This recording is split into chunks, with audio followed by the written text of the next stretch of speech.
Good morning, everyone. Happy Monday. Welcome to the Rangers Reviews morning briefing on the 29th of April. Myself and Stevie Clifford here today to discuss all the latest Rangers news, and there's a lot of it, Stevie, so we're going to try and get through as much as possible. Firstly, how you doing? A busy day yesterday, I think, with the game and the Player of the Year awards as well for yourself.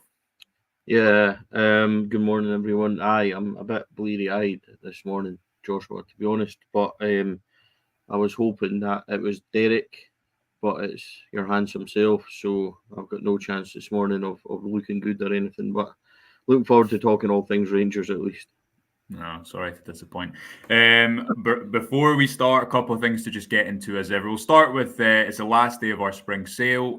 You'll have heard us speak about it a little bit over the past couple of weeks. A reminder, you can win this fantastic signed shirt. All current subscribers will be automatically entered. All you've got to do is be a subscriber to the website to enter as well, and you'll get all our fantastic content on top of that. £1 for 6 months or £18 for an entire year. The offer ends tonight at midnight, so make sure you capitalise on that if you have not done so. The very best way to keep the morning briefing going and support our work, access top quality Rangers journalism. And a reminder as well, a word for our sponsors, Viessmann and MPH Group. They've now partnered with Scotland's own award-winning installation team, MPH Boilers. Viessmann, renowned for their exceptional German engineering, is a leader in the boiler industry.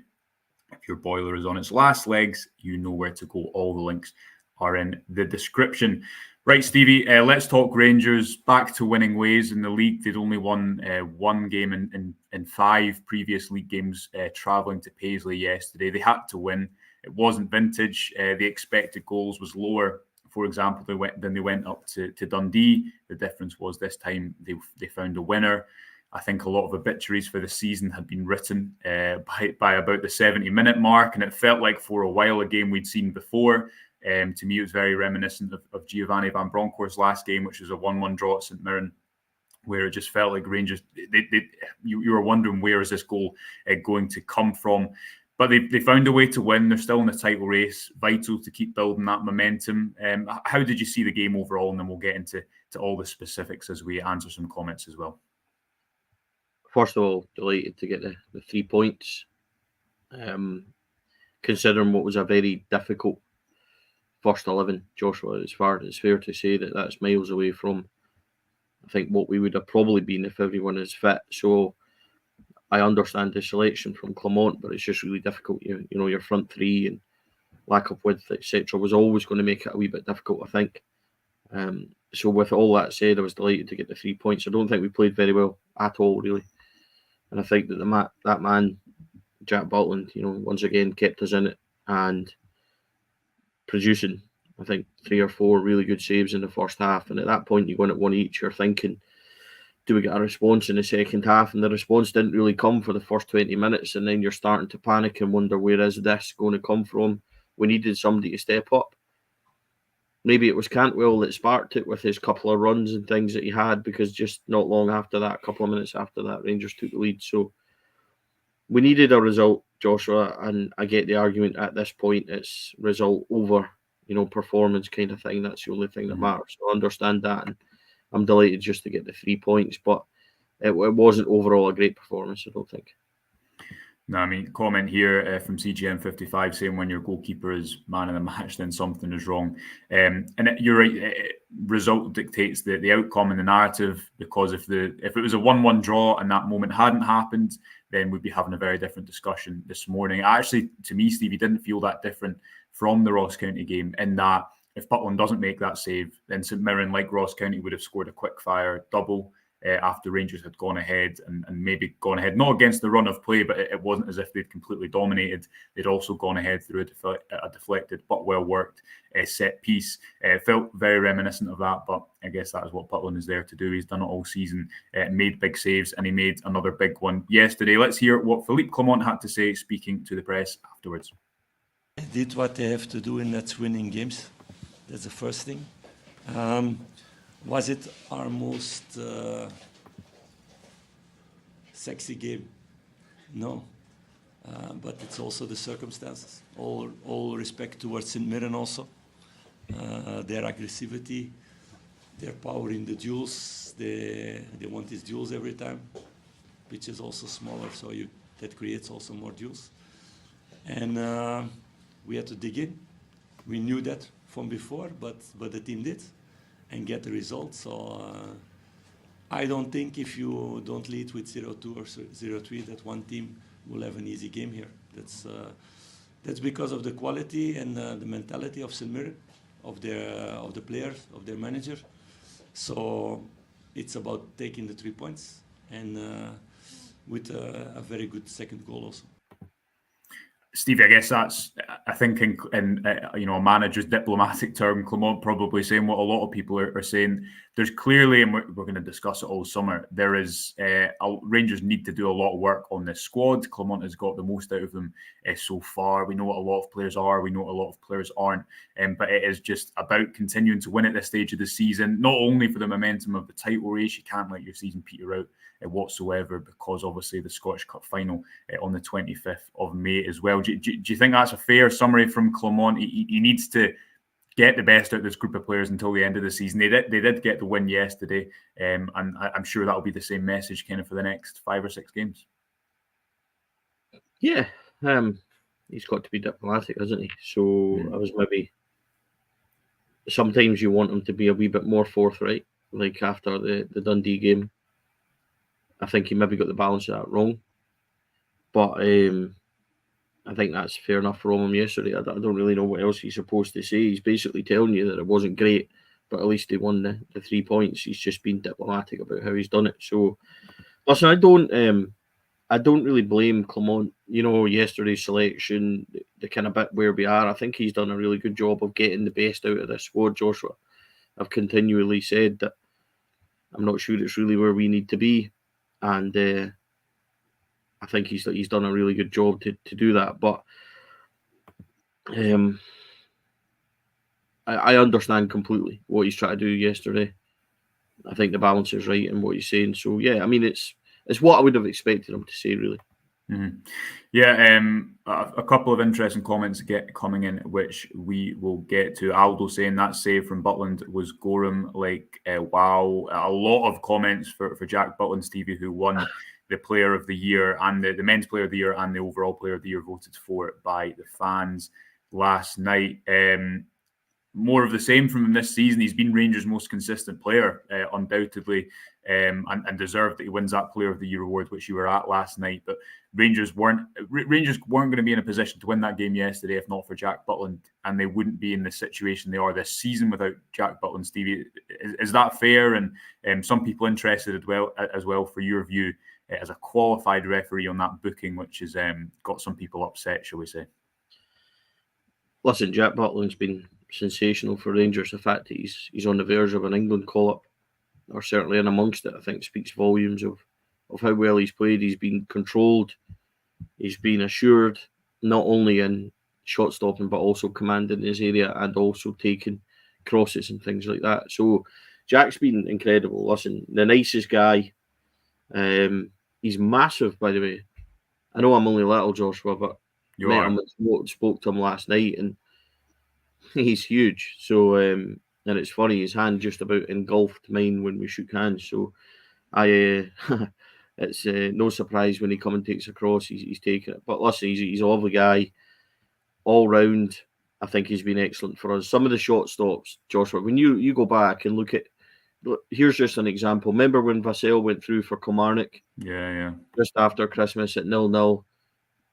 Butland saves that. Rangers go up a couple of minutes later and go ahead, and then quickly, I think, go 2-0 ahead in that game. So that's moments like that where it turns. Look at his save at Kilmarnock at 1-0 down, away again, low down, that cut back very quickly, 10 minutes Rangers are 2-1 up. So he's had so many game-changing moments for us that have helped us win, and we wouldn't be in this title race for him. And it's not a sole effort, we wouldn't be in it without a few other people's goals and assists and all that kind of stuff. But Jack's been incredible, and he deserves every bit of praise. And obviously, he's very well liked, and he's a bit of a fan's favourite. So we've always had good goalkeepers, Joshua. I think more or less always had good goalkeepers, and if Jack continues at Rangers and continues this form for the next 2 and 3 years, people will talk about him the same way they talk about Woods, they talk about Kloss.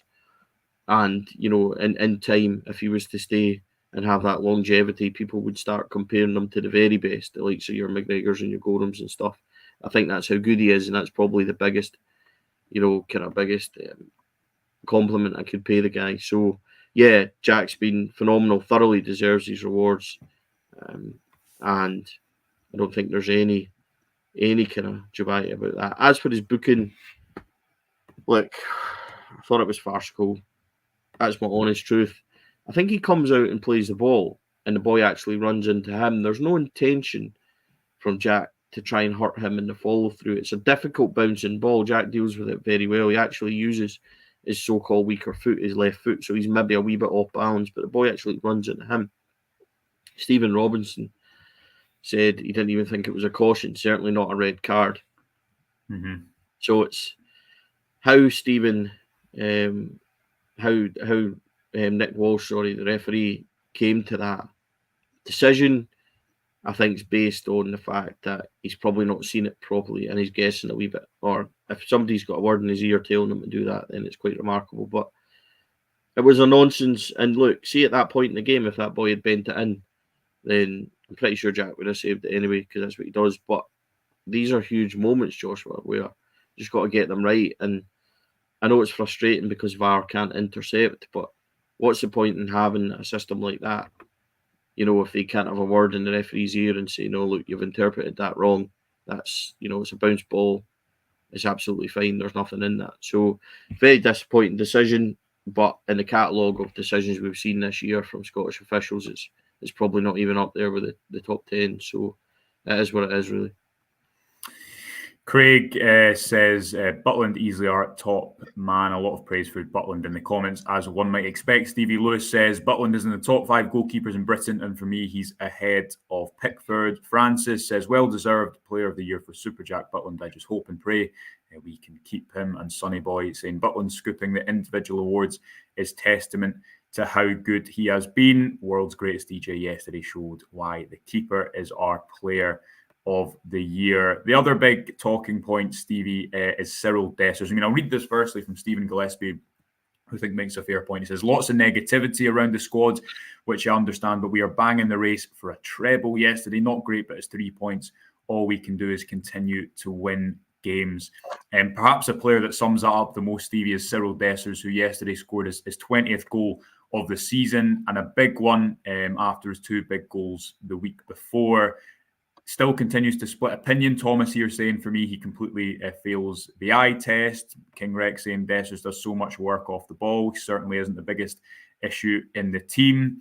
56 incoming says, when was the last time a striker scored 20 goals for us in the SPFL? Is Silva or Danilo going to do that? Give Dessers a break. And Big Phil, presumably not that one, but you never know. Dessers' mentality after taking all the stick and showing up and not feeling sorry for himself, some other players could learn from it. There was a really interesting point in his press conference, Stevie, yesterday where Dessers actually spoke about how people might perceive him and spoke about that comment about the eye test. So we'll play that and then we'll come on to discuss Cyril Dessers after his winning goal yesterday. It's up to you to answer or to other people, but I said it before, and I was not just talking to talk at that point. I know, like throughout my career, if I play minutes, if I play games, I'm always gonna score goals, and I think I'm a striker, maybe for the eye, not the most beautiful striker or the most clean striker, but I think it's easy with me as a striker to see what's not there. But as I am in life, and I think it's a good lesson for everybody, I love to look at what's there and what you get out of me and what I can do and give for the team. And if you look only at the goals, I think that the numbers speak for itself. But I'm not only talking about that. I'm talking about winning the battles with the defenders, about running. I think last week I broke my record for high intensity runs, for sprints. Yeah, to do all of this for the team. I think that's of the same importance as scoring goals. And these are the things maybe people in the stands or on social media don't see immediately, but they are there and they benefit the team as well. So I think it's more than only the goals, but obviously I'm very happy to reach that number, but I want more. He wants more. Very likeable guy, isn't he, Cyril Dessers? But interesting to hear him, Stevie. And I guess the comments will reflect this. He's someone who continues to split opinion. But interesting that maybe he's acknowledging that, look, sometimes you might look at a game like yesterday. And I actually thought this yesterday. I tweeted that out after 60 minutes. That sometimes he's a striker who maybe doesn't get you up the pitch by holding it up or running behind. And you think, what is he bringing to the game? But then he always seems to have a moment at the moment. And interesting to kind of hear him acknowledge that after he scored a really important winner yesterday. Yeah, it was. It was interesting to hear what Chris Boyd and Kenny Miller had said about him yesterday. And they said a lot of what I said last week, Joshua, with Derek, when we discussed this. And a few people gave me into trouble last week and had a bit of a pop at what I said about him, which was I wasn't harsh enough on him. I think my take on Cyril Dessers is well known. I'll be honest with you, Joshua. I don't think he's good enough for Rangers. I think that he's got to have his really big moments yet, which he's not had before he really begins to swing opinion. He needs a big Old Firm moment, for example. Too many of them. He's kind of missed out. He misses too many chances, and I do think that his all-round game can be a bit erratic at times. He doesn't hold up the ball. He doesn't possibly make the right runs that you want him to make. But that's the negative side of it. The positives are huge as well, that he's got 20 goals. His resilience to come back from missing chances. He plays between the goalposts, which you want a striker to do. He has scored a tremendous amount of goals for us as well. So, yeah, he's done good for being in the position that he's been in. He's robust, Joshua, in terms of he's always available and that he keeps coming back for more. So do I want to go with Cyril Dessers next year up front as our number 9? I wouldn't be convinced that's the right way to go. But I don't think you can, although you can critique, I don't think you can be overly harsh on a guy that's got 20 goals. And his return under Clement must be exceptional. It must be 17 because I think he only had 3, didn't he, before? Two before Clement came to the club. So yeah. There you go. It shows how well he's done, and that's the thing with nobody else. He's had to stand up and be there. So his attitude and things, I think, are unquestionable. He is a lovely guy, as you said. Like he's very endearing. He's very welcoming and remembers who you are, etc., etc. So he's very nice to speak to. But another vital goal yesterday. So I think you can give him credit for scoring 20 goals, and you can give him credit for everything he's done. But I think you can also say that at times the big misses in big Old Firm games and stuff like that have been where people maybe have their doubts over what he's doing, and certainly myself. But with 5 games left, Cyril Dessers is going to be the man that we're going to rely on to maybe score the goals that win this league and win this cup. So we've got to hope that he finds that moment, and he does have that big moment for Rangers, because I said last week that if he could just get 6 or 7 more, take him up towards the 25 goal mark, then that would really help us to where we want to be. So I think that is where we need to be. Do I want an upgrade in the summer, Joshua? I think probably I do, but you've got to remember as well that we paid $4 million for Cyril Dessers. It's not a lot of money in football in terms of a lot of money for us, but it's not a lot of money in football in terms. And I think for what we've got and everything else, I think overall 20 goals and stuff, you can't ask for much more. Yeah, and I'm trying to be balanced. I'm trying to look at all the angles with that, and how can you be overly harsh on a guy that scored 20 goals, but at the same time you're not overly convinced? I think that's exactly where I am. Yeah, Bob Robb, great name, says if Dessers had everything in his bag instead of his limited decent skills, he wouldn't be at Ibrox. And the world's greatest DJ saying, where would we be without Dessers this season? Here's where I stand, Stevie. I think he shouldn't be your only option up top next season, but he's done enough. He's definitely done enough to suggest that he should be one of them. For me, he suffered. If Danilo had not been injured, it would have been, I think, a far better season potentially for Rangers, because they would have just had that option for freshness to bring someone on for the last 30 to rotate game per game. And we've seen that Clement likes to do that. But I think, and I can't claim to have formed this opinion. This was a friend of the show, Patrick Caskey, who I saw this tweet maybe 3-4 months ago. And he just said, look, imagine Dessers, in so many words, imagine Dessers had been injured for the first 2 months of the season and he hadn't played until Clement came in. would the perception of him be different? Has it, when a player has such a sticky start, does that then completely form our opinion of him going forward instead of the level that he's been able to hit thereafter? And don't forget, he had that injury when he came to the club, which certainly on the eye looked to limit him physically. So I'm in agreement with you, and I think what Dessers himself says, that he's a striker who's not always the most beautiful in the eye. He's not someone who will always drag you up the pitch. But in terms of big moments and mentality, and when I put out a piece last week, I said with Chris yesterday, Stevie, that he has a mentality to play for Rangers. There was, should we say, contrasting opinions to that on social media. But the reason I said that is that how many people could, I think you've got to have a specific mentality to play for a club like Rangers because of the criticism that's going to come during games and after games and throughout. You've got to have the type of personality Dessers does have, in that yesterday he'd kind of been absent for a lot of the game, but he still has that big moment and he's able to bounce back and not be submerged by the criticism. You compare that to someone like Sam Lammers, who in pre-season looked a far better technical player and obviously is now breaking records over in Holland, but couldn't deal with that pressure, couldn't deal with the intensity or the criticism or whatever it may be. And in terms of big moments, I think I agree with you in big games like the Old Firm games. You do need that as a Rangers striker, but yesterday was a big moment too in the Hearts double as well. So I'm somewhere in the middle. He shouldn't be Rangers' only option. I'm not saying that he should definitely be Rangers starting number 9, but if you look at his numbers, he's still got the highest goals per game since Clement came to the club, which again, if he started the season then, he played maybe 7-8 games before that. Not a bad total at all. So we'll see. The rest of the season could see him become a hero or someone who people don't want to see ever again next season, such as life at Rangers. But another good day for him yesterday. Bill Story saying the Dessers argument is simple. Where would we be without his goals? But again, some real contrasting opinions, as you might expect. See, the thing is, so Joshua, can I just say on that? Please. I understand it completely where we would be without his goals and stuff like that, but I also understand people's other argument and the other side of it that aren't completely convinced and that they don't rate him as. Some of the stuff that he's done has not been good on the eye. Some of the misses he's had has not been good on the eye. So I think we're right down the middle with it. I completely understand both sides of the argument, but it's a very simplistic argument just to say without his goal, where we would be, because I get that. I understand it completely, but let's flip that coin and say if he hadn't missed the chances he's missed, where would we be? So it's twofold. I think there's both ways to look at it. And all credit to him. Listen, I'm not going to sit here and completely bash him. I'm just trying to be balanced and look at it from both sides of it. I've already said what I feel with Cyril Dessers and where I am with him. So it's going to be one that polarises everybody, isn't it? Until the end of the season at very least.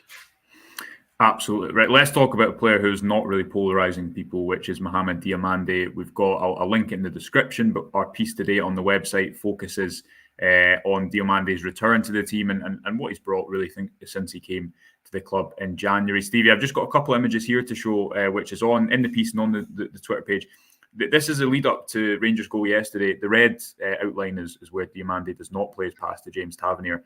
I'll throw it to you. How often have you seen a Rangers midfielder play this pass, a safe pass, sidewards, one that keeps the ball, doesn't take responsibility? Tavernier gets pressed by the touchline, it goes backwards, and the ball stays in front of a block like St Mirren's yesterday.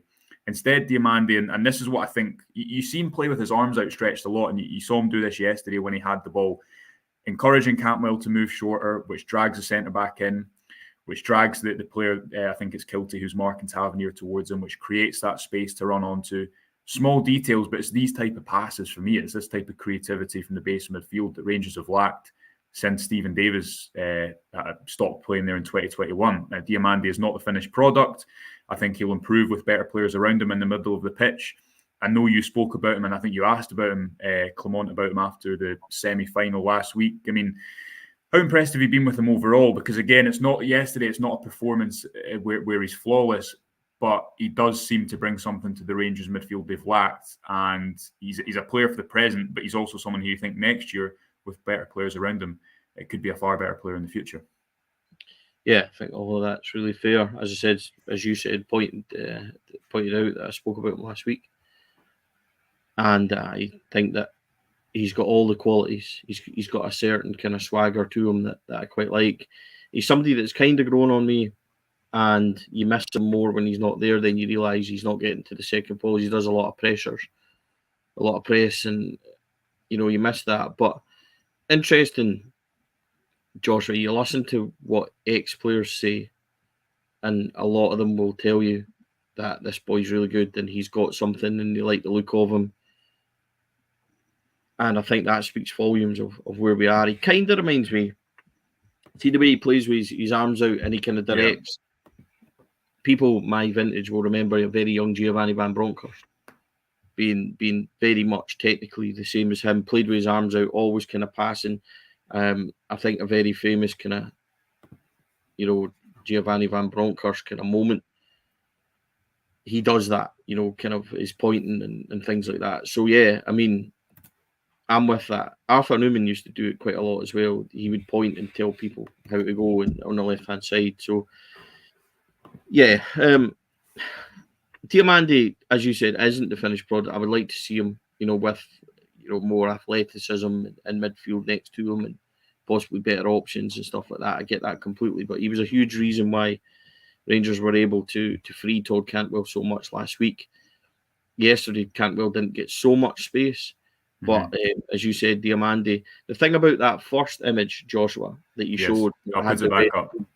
Yeah, without sounding really critical, most likely what's happened this season is, see where Philip Clement is standing, that's where the ball ends up getting passed to. Tav has to cut back, and then we start all over again. And that's been our problem. Having somebody that's got the vision to be able to play it in front of a player so that they can run on to execute the cross and things like that is exactly where we want to be. He actually played a very similar pass to Borna Barisic in the front half, in the first half down the left hand side, which Borna had to move himself to get to. So he's certainly a kind of midfield conductor. He kind of likes to move and shape things, but his ability to open that pass out meant that Tavernier just had to take a touch, and because of the weight of the pass and the weight of the move and everything else, it meant that Tav didn't have a lot to do. He could take a touch and then immediately whip it straight in, which James Tavernier did absolutely brilliantly. It was an amazing cross. I said that yesterday at the time. It's a world class cross, which Dessers tucks away.